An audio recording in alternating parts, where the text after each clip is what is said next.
What's up gamers, in today's video I'm going to be comparing the best Genshin Impact character to ever exist with Clorinde. Since Clorinde is just around the corner and is an electro DPS like Raiden, and a ton of people are curious to know who is better, in today's video I'll be comparing their free to play levels, who's easier to play, who's easier to build, and so much more. I'm also hosting a massive giveaway in my Discord, so join for free stuff. Anyway, since I hate long intros, and I know you probably do too, let's get straight into the video. So we all know Clorinde is coming out pretty soon, and man oh man am I primo deprived. And maybe you're in the same boat as me, but might need to do the ungodly deed of whipping out your credit card to spend on her banner. But to be honest, those primos in the shop are insanely expensive. But that's where our glorious king, Loot Bar, comes in. Loot Bar is an amazing website for us gacha addicts because it helps whales and light spenders buy Genesis crystals in the shop at an amazing discount. If you're buying primos for the first time ever, you will get double the rewards with Loot Bar, like how you would in Genshin, because its system goes through Razor. In Genshin, this Genesis crystal pack is a whole $100, but when you use Loot Bar, it's only $85,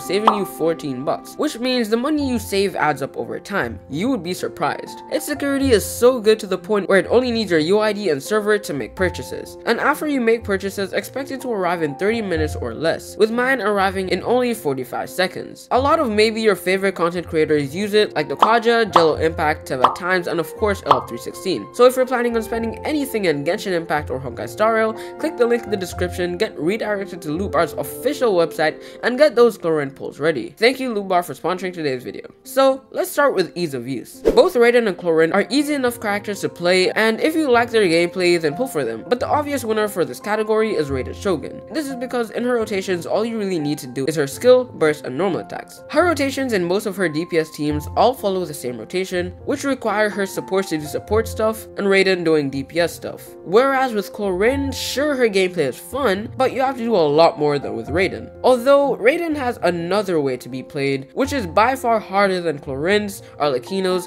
and harder than all the tests and exams I have ever taken in my entire life. You can play her in a Dendro team like this and have to use her E. I know, it's so hard and complicated, but I hope everyone could comprehend that.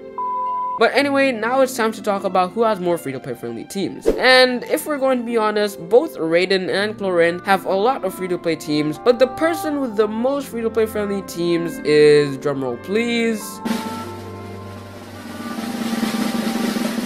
Clorinde. Raiden has free-to-play friendly teams that do a ton of damage, like an Overload team and the National team, but Clorinde has more teams, like this Aggravate team with only 4 stars, this Overload team with only 4 stars as well, and this Electrocharge team. Some of these teams being better than the other, but still solid free-to-play friendly team options. Now sure, you can make the argument that Raiden's free-to-play teams are better than Clorinde's, but a lot of people would still be fine with the teams Clorinde has available. But for the free-to-plays looking to use any of these Electro characters with their 4 stars, I would say Clorinde has the most free-to-play friendly teams. But sure, she has more free-to-play team options. This doesn't mean that all these teams will do more damage than Raiden's FTP teams. For example, comparing her Electrocharge team to Raiden's National team. But that's just there for you to think about. Now let's talk about who is more flexible, and the answer is Raiden. The reason why I believe that Raiden Shogun is the more flexible unit is because of the fact you can play her in 2 different types of ways. You can play her as a main DPS and an off-field electro applier, and most of the characters that work well with Raiden also work with Clorinde, like Nahida, Yelan, Fischl, Kazuha, and Kujusaro.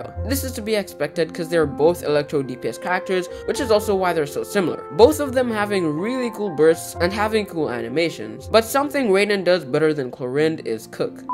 But in all seriousness, both Raiden and Clorinde are flexible and synergize well with the exact same characters, with an exception of Raiden appreciating healers a tiny bit more than Clorinde. If you're a real big fan of Dendro teams and want to play Raiden in a Hyper Bloom team, which I know a lot of people are going to be doing, then you can do that. But just because of the fact she has the option to be a DPS as well, makes her a really flexible character. Oh yeah, if you're enjoying the video, why not consider liking, subscribing, and joining my Discord down below. I'm currently hosting a huge giveaway in my Discord server to celebrate the launch of Wuthering Waves. So if you're interested in getting free stuff from me, I would recommend you join the Discord. It literally takes less than 1 second to join, and I know you love free stuff because who doesn't?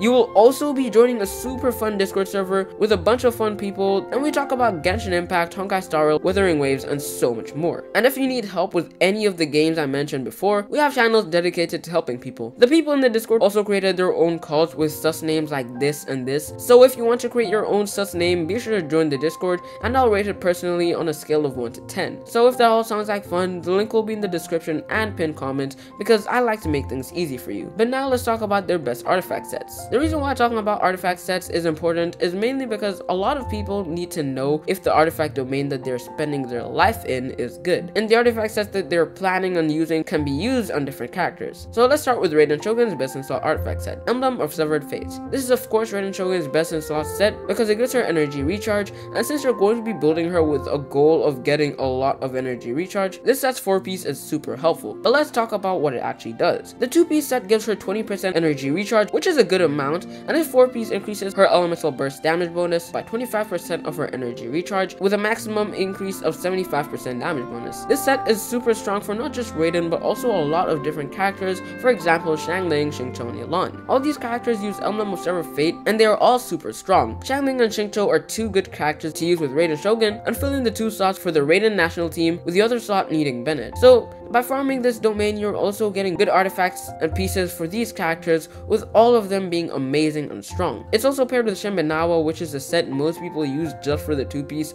and pair it up with another set's 2-piece, with the set changing depending on the character, but it's not that bad. Then there's Clorinde's best set. This set is a really good set for a lot of DPS characters that incorporate Bond of Life in their kits, like Arlecchino, but it's also really good for Clorinde as well because it just helps her do a lot of damage. Its 2-piece gives 18% attack, and its 4-piece increases her damage by 18% every time the value of Bond of Life is increased or decreased for 6 seconds, stacking to a max of 3 times. And because her Bond of Life is going to be changing all the time, this set's 4-piece will always proc. Right now, I don't think this artifact set is that good because there are not a lot of characters that can use it, but I think in the future more characters will be able to use it. But as of right now, it's not a very resin efficient set. Now to see if the domain as a whole is good, let's talk about the second set. Its 2-piece gives 18% attack, and its 4-piece gives 50% damage bonus after 3 seconds have passed since being in combat. And if there is no enemy burning for 6 seconds, then the 50% damage bonus got from just being in combat goes down by 10% each second, and if there is a burning enemy, then it goes up by 10% each second, until it reaches the 50% mark. This set is actually decent and isn't bad at all because the bonuses it gives are high, but it's inconsistent and needs the burning reaction, which is scary. Overall, I think that currently Raiden's domain is the best one, just because more people can use Emblem, but in the future things might change as more Bond of Life characters come out. Anyway, I think that both Clorinde and Raiden are great electro DPS characters and are both good at their own things. But overall, I think Raiden provides slightly more value, but this value is definitely not a huge defining amount. But if you enjoyed the video, please consider liking, subscribing, and joining the Discord down below. Also, please check out Loot Bar, link in the description. Anyway,